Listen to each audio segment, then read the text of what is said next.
ఈరోజు మళ్ళీ ప్రభుత్వం కూడా 17 కోట్లకు గాను అంచనాలు తయారు చేస్తే జగన్మోహన్ రెడ్డి గారు పెట్టినటువంటి రివర్స్ టెండరింగ్లో దాదాపు 4 కోట్ల మేర ప్రభుత్వానికి వాళ్ళు నిర్మించి 13 కోట్లకే దీన్ని నిర్మించడానికి 13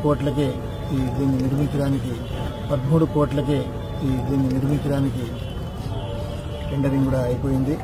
కాబట్టి దానికి 100 పడకల ఆసుపత్రికి కావాల్సినటువంటి సరైన మోతాదులో సిబ్బంది కూడా డాక్టర్ కానివ్వండి మరి ఇక్కడ ఉన్న 30 పడకల ఆసుపత్రిని మరి 100 పడకల ఆసుపత్రిగా మరి దాన్ని అప్గ్రేడ్ చేస్తూ దాంతో పాటు సుమారు 17 కోట్ల